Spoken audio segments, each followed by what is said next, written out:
Salut et bienvenue dans Kairos Équitation, le podcast où chevaux et humains s'inspirent, se rencontrent et avancent ensemble. Moi c'est Léa, je suis coach en équitation comportementale et en technique Alexander. Je suis installée en Bretagne accompagnée par un beau troupeau de chevaux qui vit en semi-liberté. Ici, sur ce podcast, j'ai envie de te partager des réflexions, des sujets, des expériences importantes pour moi. Salut, j'espère que tu vas bien. On se retrouve pour ce nouvel épisode de podcast. On a, sur le dernier épisode précédent, parlé de cette notion un peu de cadre, de est-ce qu'il y avait un pilote dans l'avion. Pour moi, c'est un peu vraiment les bases, les fondations, j'ai envie de dire, quand on veut communiquer finalement avec quelqu'un, que ce soit un humain ou un cheval, un peu de savoir à qui on s'adresse, qu'est-ce que je peux faire, de quoi l'autre a besoin et de qu'est-ce que moi j'ai besoin finalement pour me sentir en sécurité. Et la sécurité, encore une fois, elle va varier en fonction de ce qu'on demande à l'autre. Si je te prends un exemple concret, pour moi, faire quelque chose de simple, avoir une discussion, parler météo et choses hyper simples, dans un contexte, je sais pas moi, où il y a du monde, où, la situation est en pleine journée, où, je sens qu'il y a pas de danger finalement et qu'il y a peu d'implication dans la conversation, mon, besoin de sécurité, il est très limité.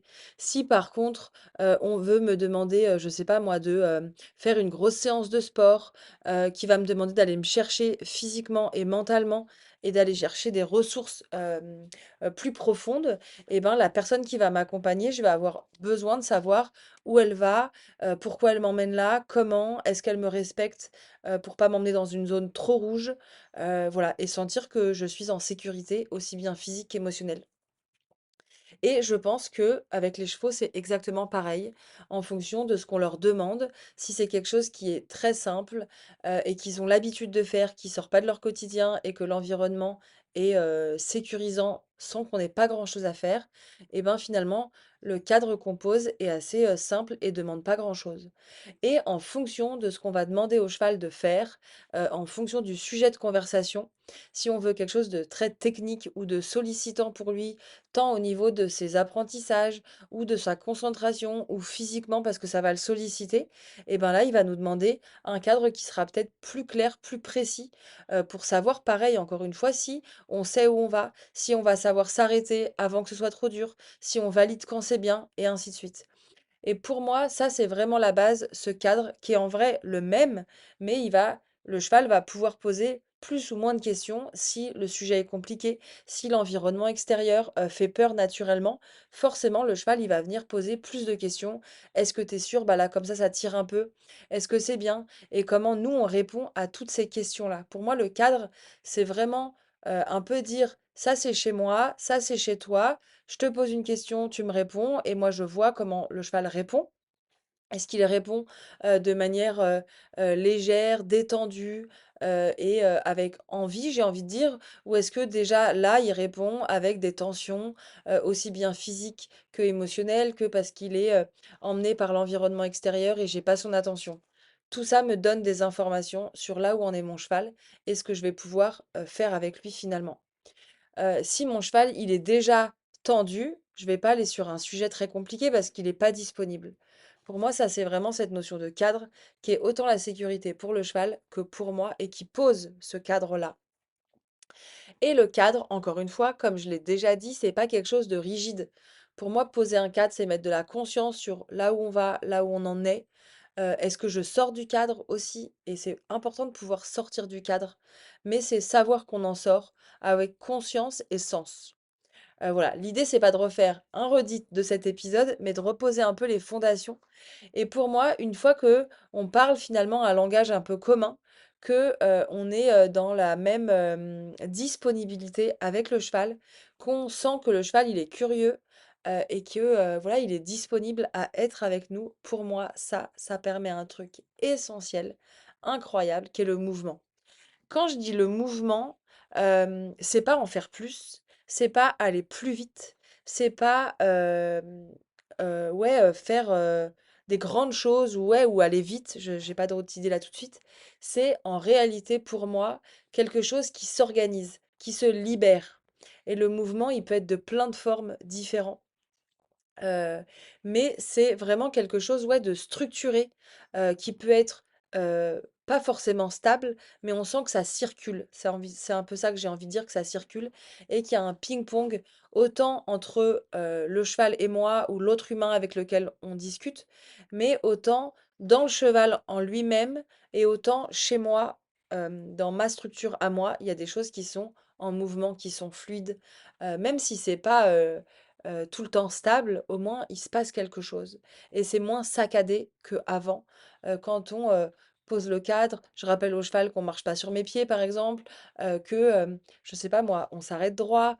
Tout ça, c'est des choses qui vont se faire petit à petit et qui sont vraiment, les fondations de la conversation du départ, de quel postulat je pars et ensuite de là, on voit petit à petit et même dans cette, structuration du cadre, le mouvement se libère petit à petit et vraiment, p encore une fois, le mouvement, c'est quelque chose qui se permet de s'organiser parce que des verrous lâchent aussi bien physique que mental. Mais il y a vraiment un truc qui est hyper important pour moi et qu'on voit tellement en équitation, en vrai, pas que en équitation, mais beaucoup chez les chevaux, pour pas dire tout le temps, c'est que ça passe souvent par aller plus vite. Quand on monte sur notre cheval ou on est à pied, 99 des cas, je vois le cavalier, autant à pied qu'à cheval, qui redemande du mouvement. Dans le notion de mouvement, il met la vitesse pour aller plus vite, pour qu'il soit plus présent, pour qu'il s'implique plus. Et il y a vraiment ce fameux appel de langue, ce petit coup de stick, cette jambe un peu trop présente, ce bassin un peu en demande tout le temps. Et pour moi, aller plus vite, c'est pas du mouvement. Ça amène vers autre chose dont on parlera après, qui est la précipitation. Hem, pour moi, le mouvement, c'est pas forcément faire plus d'actions, parce qu'encore une fois, c'est quelque chose qui se libère. Il y a pas besoin de pousser plus fort, d'avoir, plein d'aides qui se demandent. C'est vraiment quelque chose de vivant et c'est pas parce que le cheval, il bouge que je demande des choses à mon cheval que c'est vivant. Des fois, pour moi, un monologue, si c'est tout le temps moi qui parle, si, là, dans le podcast, si je suis tout le temps en train si je vous lis un texte et que je ne l'habite pas, moi je le lis pas en l'occurrence, c'est un peu du freestyle. J'ai juste quelques petites idées que j'ai envie de partager, mais je me mets, entre guillemets, pas à votre place, mais j'ai envie de vous partager quelque chose et que vous puissiez en faire quelque chose et comment vous puissiez, si ça vous parle, encore une fois, voilà l'intégrer, l'expérimenter et le mettre à votre sauce. L'idée, c'est pas de faire un copier-coller et que je vous balance un truc et à vous de le faire. Alors le le contexte du podcast fait que je fais un monologue, mais vraiment, il y a comment vous pouvez, vous, l'intégrer et faire quelque chose avec ça. En tout cas, c'est vraiment le but de ce podcast et de ces épisodes-là. Et le cheval, encore une fois, dans cette notion de mouvement et quand je dis le cheval, en vrai, c'est même nous, hein. On peut être, dans le mouvement ou être dans un mouvement qui, pour moi, est plus de la précipitation du mouvement, parce qu'on avance trop vite, parce qu'on fait trop de choses, parce que le cheval, il trotte ou il galope, alors qu'à la base, on était juste au pas des contracts. Et tout ça, il va le faire en étant tendu, contracté, avec, des, postures de fermeture, les yeux qui clignent pas, il peut être encapuchonné, il peut avoir, des allures très rapides sans forcément être trop au galop, mais avoir des allures très rapides. Ça peut être, un cheval qui est jamais droit par exemple, ou, un humain où les regards ne se croisent pas, qui a du mal à s'asseoir et à se poser et ou qu'on sente que l'autre est avec nous. Pour moi, tout ça, c'est des signes de désorganisation. Et ça veut dire, quand il y a désorganisation pour moi, c'est qu'il y a un endroit où ça manque d'alignement. Quand je dis que ça manque d'alignement, c'est soit on n'a pas la conscience de ce que l'on recherche ou de ce que l'on veut avec le cheval, ou alors chez nous, humains, on est agité par l'environnement extérieur, par voilà, plein de choses autour de nous qui nous désaxent. Et à ce moment-là, pour moi, la précipitation se fait plus que le mouvement. Donc si on a envie de permettre, que le mouvement puisse émerger, il y a un premier endroit déjà qui est accepter de faire moins. Quand je dis faire moins, ça ne veut pas dire ne plus rien faire du tout. C'est juste prendre un temps pour observer. Je pars avec mon cheval, je suis à pied, je marche avec lui à pied et ben, juste observer, sentir, est-ce qu'il marche vite? Est-ce qu'il marche doucement? Est-ce qu'il marche plutôt normalement? Est-ce qu'il me demande d'accélérer, de ralentir? Juste cette première chose, par exemple et là, on sous-entend qu'on a déjà été en contact avec le cheval, donc on a possiblement déjà mis le licol, par exemple et si on est à cheval, pareil, une fois que je suis dessus, comment il se met en mouvement? Est-ce qu'il tourne en rond autour de ma jambe alors que j'ai pas mis de direction? Voilà, qu'est-ce qui se passe? Pour moi, c'est vraiment déjà se poser la question de qu'est-ce que le cheval fait de lui-même et qu'est-ce que moi je fais aussi. Est-ce que moi j'ai envie de faire? Est-ce que je tiens quelque chose? Est-ce que je pousse quelque chose? Hem, Est-ce que, je réponds du tac au tac quand mon cheval me pose une question? Donc un peu, est-ce qu'on est dans la surréactivité ou est-ce qu'on est juste là? Parce que être là, c'est le début de l'organisation pour moi. Et cette organisation, pour que cette organisation puisse se faire, c'est la suite de cette notion de cadre, c'est est-ce que ma direction est claire? Est-ce que je sais où j'ai envie que mon cheval il aille? Ou est-ce que j'ai juste dit qu'on faisait un cercle et ce cercle c'est un peu une patate, à des moments il est là, à des moments il est là? Ou est-ce que, eh ben en vrai, je sais précisément qu'il va passer à tel plot, que là il va être en ligne droite, qu'ensuite il va refaire une courbe, qu'on va marcher droit à cet endroit-là, qu'on va faire une transition. Et cette direction-là, c'est un peu le cadre, hein, que l'on pose aussi, eh ben, on n'est pas obligé, le cheval, il n'est pas obligé de répondre pile poil aux bonnes réponses s'il s'arrête pas à tel endroit, si il dévie de sa trajectoire à cet endroit-là, c'est pas grave. On a juste une conscience de ce qu'on a posé. Et ensuite, on a une information. Soit notre demande n'était pas claire, soit on a demandé trop fort, soit le cheval, il n'était pas là à ce moment-là, soit physiquement, il pouvait pas. Il y a plein de raisons qui fassent qu'il ne fasse pas ce qu'on lui a demandé pile poil au moment. Et en vrai, tant qu'on est chez nous et qu'on n'est pas en représentation ou en performance parce qu'on est en compétition à ce moment-là, eh ben c'est pas grave. En vrai, même si le jour J, c'est pas très grave, la vie de personne est en jeu, en tout cas selon moi. Mais on redemande, on se réorganise. Et là, c'est le cavalier qui va voir aller travailler chez lui comment il prépare sa demande, comment il réagit quand le cheval demande que c'est ça qu'il a demandé ou que c'est pas tout à fait ça. Quelle tension se crée ou ouais, se crée chez le cheval et chez le cavalier. Et est-ce qu'on parle de tension ou est-ce qu'on parle de tonus? Pour moi, la tension, elle va plus vers un peu plus le côté figé, un peu dur, alors que le tonus, il est créé en fonction de la demande, en fonction du besoin. Est-ce que le cheval, il va développer le tonus nécessaire dans ce muscle-là pour faire telle action? Est-ce que moi, quand je demande à mon cheval de ralentir et que je me grandis? Est-ce que je me tends en me grandissant, en me mettant hyper droite comme un i, mais pourtant en me cambrant fort et en vidant mon dos et du coup là je suis tendue, mais pas tonique et du coup pas clair pour le cheval et en plus je me désorganise et je me fais mal. Et pour moi là il y a des endroits où le mouvement ne circule plus. Ou est-ce que justement je sais que je me grandis, je vais venir trouver mes abdos, trouver la force de mon dos, mais tout ça en sentant que l'organisation et que le mouvement continuent dans mon corps à moi. Et on veut la même chose chez le cheval. On veut trouver un mouvement, une organisation qui permette de fonctionner de manière optimale, pardon, et que du coup, ça soit au service de son fonctionnement physique, mental, émotionnel, d'apprentissage, et que ce soit au service de sa santé finalement comme de la mienne. Et pour moi, le mouvement, il permet ça, il permet la bonne santé, il permet les bonnes santé, j'ai envie de dire. Alors que la précipitation, elle va amener, pour moi, abîmer la relation, abîmer la communication et même abîmer la santé au fur et à mesure de l'histoire. Hem, pour vraiment aller dans cette notion de mouvement et qu'il puisse se faire et se libérer plus que se faire d'ailleurs, ça peut passer par la respiration. Est-ce que moi, en tant que cavalière, quand je suis sur mon cheval et que je lui demande, un départ au trot par exemple ou juste de marcher droit, est-ce que je suis un peu figée dans ma respiration, dans tout mon corps? J'ai un peu les épaules peut-être même rentrées en fonction? Parce que, pour X ou Y raison finalement, voilà, si déjà dans mon corps je suis tendue, forcément mon cheval, il va amener de la tension plus que du tonus et donc plus, du figement, plus qu'un mouvement libre et harmonieux et fluide. C'est vraiment aller trouver le tonus qui est juste, ni trop mou, ni trop dur. Celui qui va faire que ça s'accompagne, qu'il y ait de l'harmonie, de l'interaction entre moi et le cheval ou entre moi et l'autre humain si je discute avec un autre humain. Je fais souvent le parallèle avec l'humain parce que pour moi, on ne fait pas les mêmes choses, bien évidemment. On discute face à face avec un humain. Avec le cheval, on va être côte à côte ou on est assis sur le dos du cheval. Heu, donc les représentations dans l'espace sont peut-être différentes, mais pour une fois il y a vraiment une base commune qui est qu'on communique, qui est qu'on propose quelque chose au cheval de marcher droit et ensuite on observe, on ressent et quand je dis ça, ça prend pas 10 plombes, hein, d'observer ou de ressentir si le cheval il marche droit sorti de sa courbe. C'est juste un instant T. Est-ce que là il marche droit ou est-ce qu'il part avec son épaule extérieure en se barrant dans sa courbe? Et ben là j'ai une info. Mon cheval il se barre à ce moment-là, est-ce que j'ai un problème moi dans mon équilibre sur mon cheval et dans mon organisation?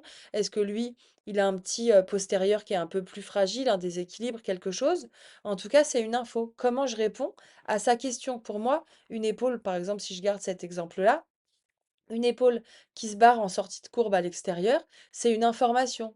À ce moment-là, comment je réponds à cette question de mon cheval? Si je fais ça, tu fais quoi? Et ben hop, si tu reviens là, et je vais pas redemander quelque chose de plus compliqué du coup, vu que j'ai déjà eu ça. Hop, remets-toi droit. Hop, d'abord la rectitude, cet équilibre-là, sur tes deux pieds, sur tes quatre pieds et moi sur mes deux pieds.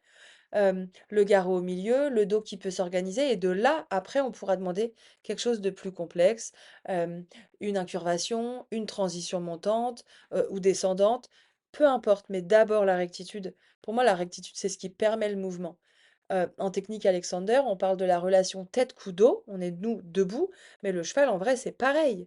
Sa tête, son garrot, si on va pas tellement parler de l'encolure, mais elle fait le lien entre la tête et le garrot, et le dos jusqu'au postérieur.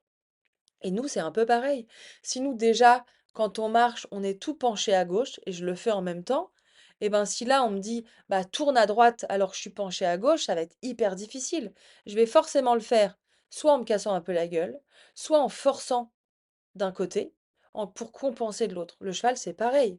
Donc, c'est d'abord se remettre dans son équilibre naturel pour ensuite pouvoir demander quelque chose.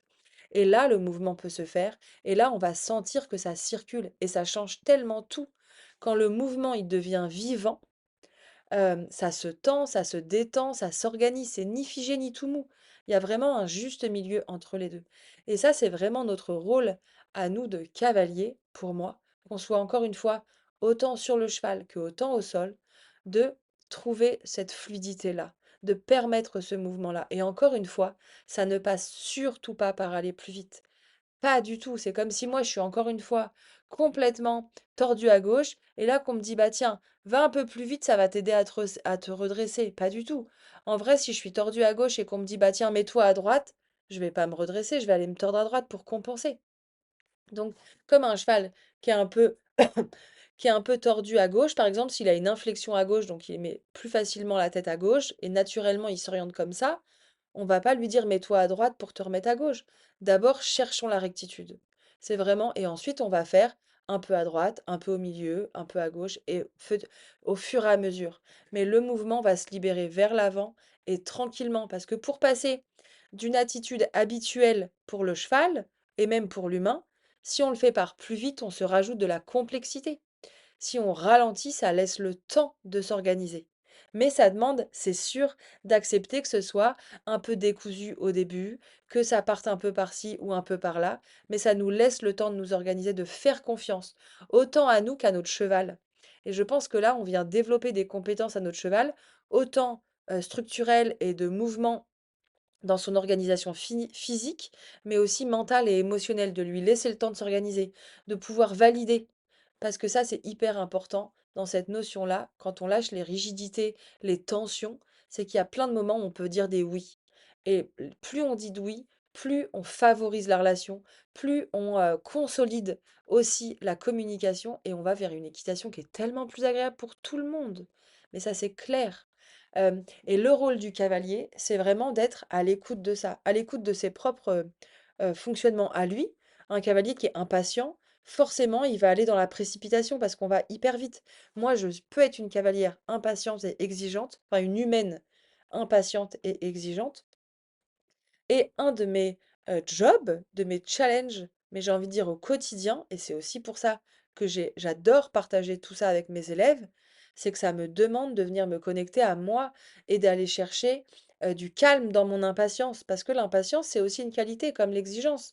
Mais rendue à l'extrême, elle amène de la rigidité, un peu de la colère, j'ai envie de dire, ou un peu de dictature, comme ça, par la force, et qui est là. pas du tout au service de la communication, du cheval, de l'équitation, de tout. Hem, je pense que, comme chose aussi où on doit, entre guillemets, dans cette responsabilité de faire attention, c'est, des fois de vouloir bien faire et ben, ça amène le faire faire. Moi, j'aime bien dire ça et encore une fois, c'est parce que je le fais aussi et ce faire faire, il peut amener à vouloir faire pour le résultat, plus que amener pour cette recherche de fluidité et de mouvement. Pour moi, c'est dans «l'idéal» entre guillemets, encore une fois, et dans cette recherche, de bien faire, c'est je recherche la fluidité et le mouvement et là, je vais compliquer par un exercice, une situation plus difficile. Si la situation désorganise, déstructure ce mouvement, je reviens à mon mouvement de base, marcher en rectitude par exemple, en ligne droite, de manière organisée, équilibrée, structurée. Et une fois que j'ai retrouvé ça, je refais mon épaule en dedans, ma transition, ce que j'ai envie, pour aller dans ce que je recherche dans l'objectif à atteindre, d'aller sauter une barre, peu importe. Mais la base, c'est toujours cette recherche de mouvement. Si je veux bien faire, je peux vite être prise par ce droit au but, comme on dit en technique Alexander, et oublier juste la fluidité, le but de ça à la base. Pour moi, il y a aussi un petit garde-fou sur anticiper. Des fois, quand le cheval, ça fait 3 fois je prends un autre exemple volontairement, qui tombe sur son tournant à l'intérieur, et ben, ou ça fait 3 fois qu'il a peur dans ce tournant-là, et ben, notre cerveau, c'est plus fort que nous des fois, hein, il anticipe le fait que le cheval, il va faire avant qu'il fasse. Moi, j'appelle ça des procès d'intention. Pour moi, le procès d'intention, en tant qu'humaine, quand, quelqu'un me dit de, faire quelque chose, mais qui m'explique comment, je vais déjà le faire «mal» entre guillemets, et ben, franchement, il y a une partie de moi qui aime pas ça, qui m'agace, parce que je sens un manque de confiance. Ouais, ça vient vraiment chercher le manque de confiance en moi, en l'occurrence, quand l'autre fait ça de moi.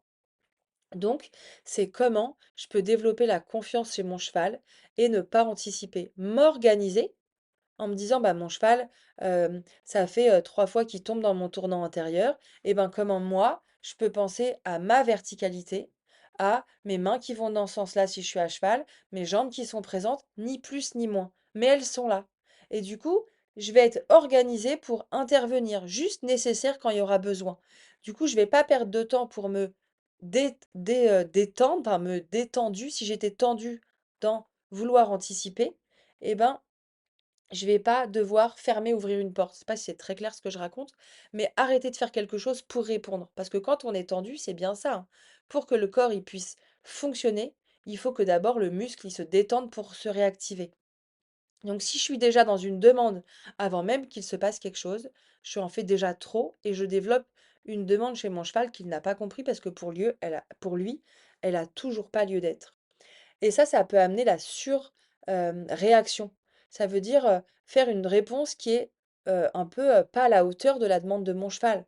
Mon cheval, je sais pas moi, il, heu, il part un peu fort dans son départ au trot et ben, si ma réponse est directe, un gros coup de main parce que je suis surpris, du coup ma demande, elle est irrationnelle, désagréable pour le cheval si je mets un coup de main quand il part au trot, je suis dans une surréaction. Je caricature un peu l'exemple, mais volontairement et du coup, je vais pas être dans le service de ce mouvement. Mon cheval, il me fait un départ au trot trop fort, et ben c'est pas grave. J'accompagne ce départ au trot, si je suis en sécurité, bien sûr. Et derrière, je me réorganise pour lui dire, attends, on recommence.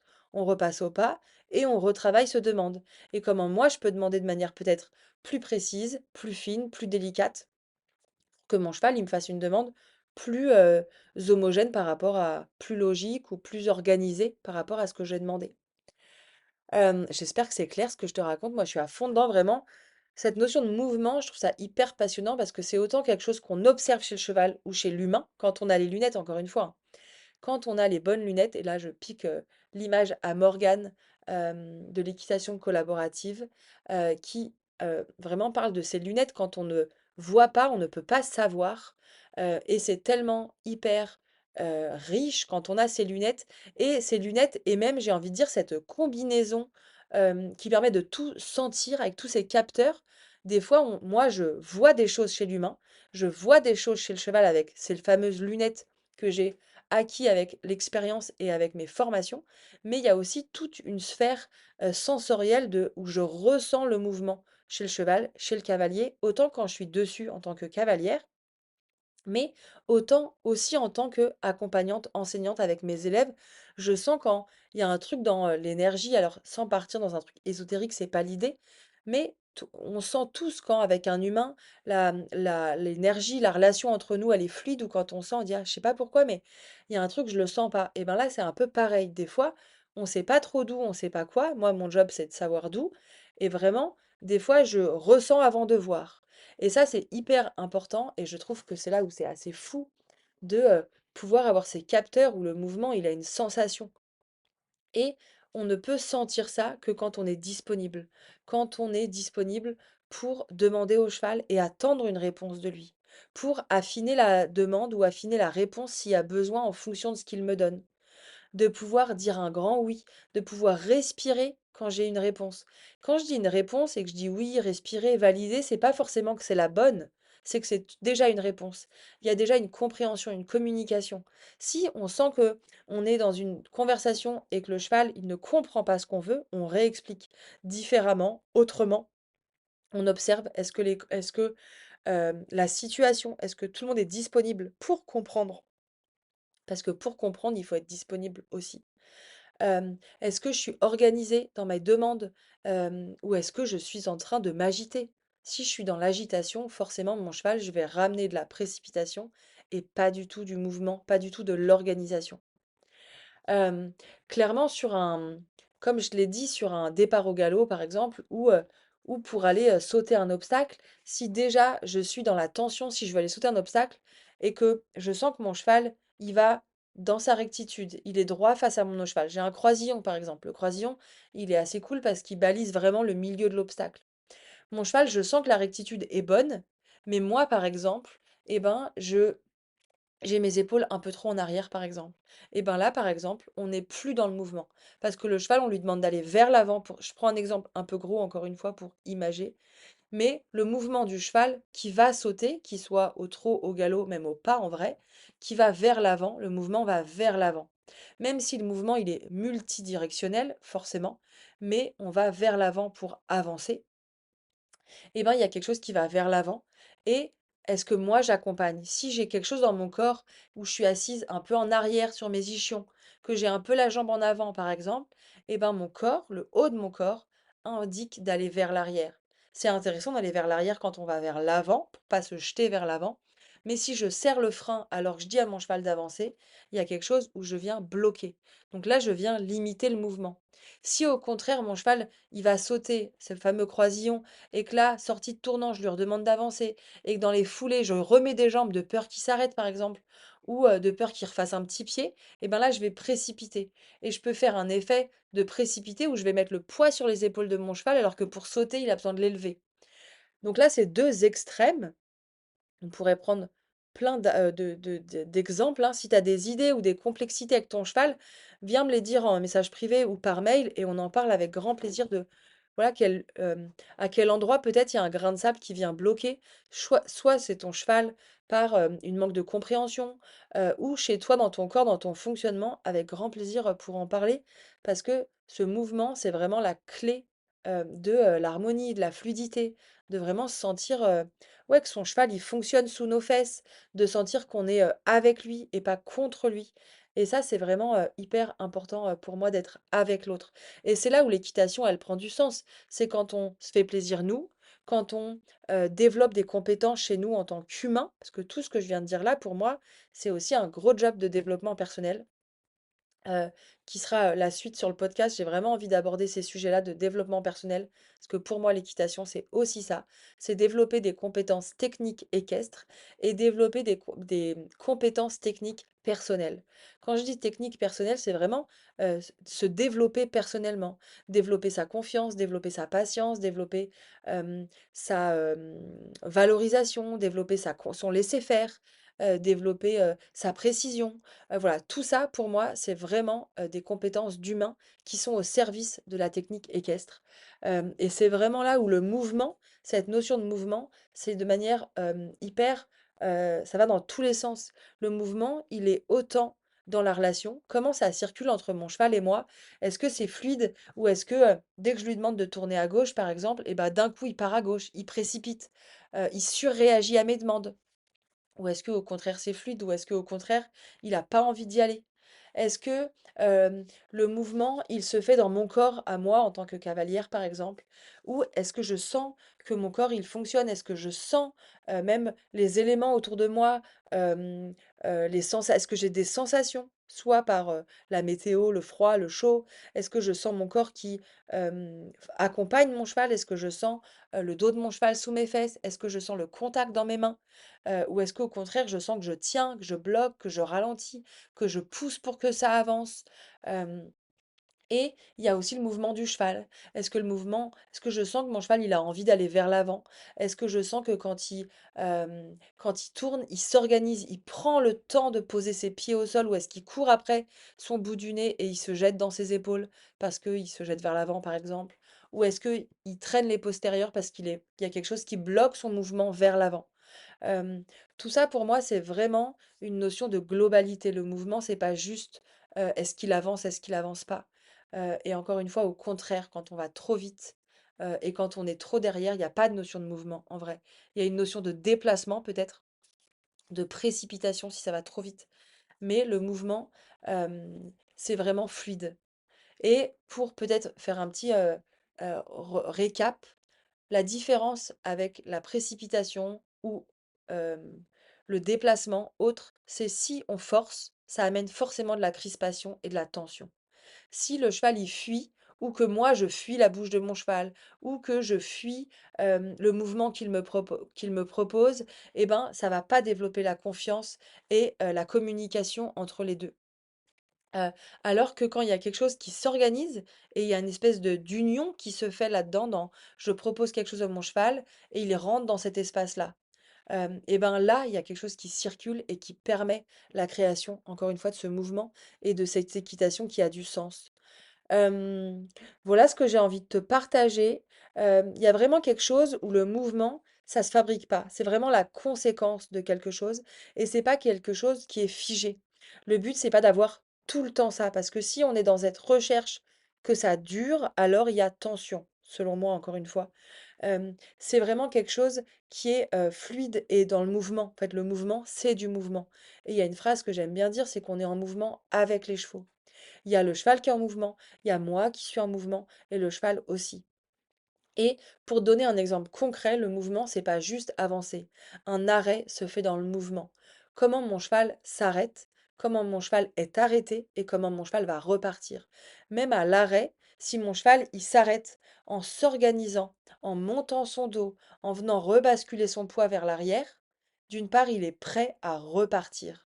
Et c'est ça le mouvement. C'est dans l'immobilité, on est prêt à repartir sur un départ au galop si je prends l'extrême, ou on est prêt à repartir reine longue. Ou est-ce que quand il s'arrête, bah, il se dégueule quand je dis ça, il y a pas de jugement, hein. Moi, la première, c'est un travail de tous les jours tout ça. Ou est-ce qu'au contraire, il s'arrête en vidant son dos et là, il n'est pas du tout prêt à repartir en vrai et il s'arrête de manière, désorganisée. Mais c'est un chemin d'apprentissage et c'est comme nous. Est-ce que quand on marche et qu'on s'arrête, soit pour, s'arrêter, à, un feu rouge avant le passage piéton ou s'arrêter à la queue, est-ce qu'on s'arrête de manière organisée et on est dans notre verticalité et on est prêt à repartir quand le feu passera au rouge, pardon. Quand le feu est vert, on s'arrête quand on est piéton et quand le feu sera rouge et qu'on aura pourra repartir sur notre voie, notre passage piéton, eh ben, on sera prêt à repartir. Si on a des habitudes de, compensation, de posture de repos, qui sont vraiment des habitudes parce que notre corps est difficile à incarner, à intégrer, eh ben, on se tient. On se tient debout, on se tient dans la marche et du coup, on est toujours dans la tension et vraiment en fonction de comment on s'utilise, et là, merci la technique Alexander, si ça te parle, contacte-moi, on en parle avec grand plaisir parce que ça peut changer ta vie comme ça a changé la mienne, de se sentir léger dans son corps, de pouvoir rester assise si on a une siège aussi qui nous aide, hein, bien évidemment. Si on peut rester debout sans passer par passer sur une hanche, mettre ses mains dans les poches, mettre ses mains dans le dos, croiser ses jambes. Tout ça, c'est des positions parce qu'on ne sait plus comment être debout, mais on a besoin d'être tenu à quelque chose. Et ça, c'est parce que dans le corps, il y a quelque chose qui se désorganise. Et si nous, déjà humains, on est désorganisés, forcément, quand on passe sur notre cheval et qu'on s'assoit sur son dos, notre désorganisation qu'on a à pied, on la retrouve à cheval. Donc tout ce qu'on travaille à pied nous aide à cheval. Tout ce qu'on travaille à cheval nous aide à pied aussi. Et c'est là où c'est génial et où ça prend du sens pour moi l'équitation, c'est quand elle a du sens au-delà de l'équitation, dans nos vies à nous d'humains, dans la vie du cheval aussi. Parce que euh, aller dans ce chemin de recherche de fluidité, d'harmonie, de mouvement, eh ben, elle permet au cheval de se sentir tellement mieux dans son corps, dans sa tête, dans son troupeau, dans sa vie. Et quand on revient sur une séance suivante, on a à chaque fois, le cheval se sent mieux. C'est vraiment une équitation de bonne santé et sur tous les plans, encore une fois. Hem et du coup, le mouvement, ça se fabrique pas, ça se construit et il devient possible aussi que, encore une fois, avec le précédent épisode de podcast, quand le cadre est clair. Quand on sait que la tension, elle est là, elle va passer. Il y a un moment de tension, hop, comment on la relâche? Pour pas qu'elle reste. Et là, c'est hyper important et c'est là que ça devient du mouvement, que ça devient pas figé. Forcément, le cheval, il voit quelque chose, il va se tendre, c'est normal. Mais soit la tension, elle va rester et elle va devenir figée, soit elle est momentanée et hop, elle repart. Et du coup, le cheval, il a fait un pic de tonus et hop, ça a disparu parce que c'était plus nécessaire. Et ça fait vraiment une grande différence. Je t'invite vraiment, si ça t'a parlé tout ça, que, ça résonne à un endroit, je t'invite à te poser la question déjà chez toi. Est-ce que tu sens que tu te tiens debout, que tu te tiens assis? Que c'est vraiment quelque chose qui te demande, de la concentration physiquement, mentalement, que ça te demande de la sollicitation physique par la tension? Déjà d'aller regarder chez toi comment tu peux te relâcher, voir, sans tomber dans le tout mou, mais juste voir quel endroit ça se relâche dans cette fameuse idée de relation tête-couteau. Et ensuite, avec ton cheval, qu'est-ce que, une fois que tu sens que le cadre est posé, que quand tu proposes quelque chose, il peut y répondre et ainsi de suite, sentir ce moment où ouais, le mouvement se fait. Je trouve que moi, l'exemple hein, assez simple de je sors de ma courbe, d'un tournant tout simple, même pas d'une volte, la courbe de ma carrière, de mon manège, et hop, une rectitude, la ligne droite. Comment mon cheval enchaîne une courbe relativement large, une ligne droite. On n'a pas besoin de faire une ligne droite sur 200 mètres, hein, pas du tout, quelques mètres et on repart. Ça peut être aussi l'idée un peu du cercle carré. Je dis pas vol carré parce que ça peut être trop petit, mais cercle carré. Et juste comment mon cheval, juste là-dedans, il s'organise. Et encore une fois, sans vouloir rectifier ses déséquilibres par la vitesse. Au contraire, laissons-le ralentir. S'il précipite, comment ton organisation peut venir lui demander de revenir et de prendre le temps de poser ses pieds au sol. Il y a vraiment cette recherche-là de prendre le temps de poser ses pieds au sol, de passer d'une organisation courbe à une organisation droite. Et ça, à main gauche, à main droite. Voilà, je te propose de te laisser là-dessus. Ça m'a fort habité comme sujet. Ça faisait longtemps que j'avais envie de parler de ça parce que moi, c'est vraiment quelque chose. Moi, je viens pas d'une équitation technique de dressage. Je viens d'une équitation d'obstacles où on faisait peu de dressage, en vrai, de manière hyper sincère. Et je suis arrivée à plus de techniques équestres par l'équitation comportementale, où là, j'ai vraiment compris que le cheval pouvait être fonctionné de manière comportementalement quand il s'organisait. Alors, maintenant, depuis que j'ai rencontré, Morgane avec qui on fait les immersions, heu et on met vraiment nos expertises en commun, j'ai des ou je fais le lien avec la technique biomécanique du cheval et le côté dressage. Mais moi, j'ai vraiment les mêmes, lunettes, j'ai envie de dire. Je vois le cheval qui s'organise, se désorganise et déséquilibré, sans la conscience du muscle ou tout ça, la connaissance, je ne l'ai pas. Mais par contre, je vois vraiment que un cheval, quand il se donne, quand il s'organise autant et qu'il est disponible physiquement et émotionnellement, on arrive dans cette notion de mouvement. Voilà, je vais pas repartir, sinon je suis repartie pour un tour. C'est vraiment un épisode qui me tenait à cœur.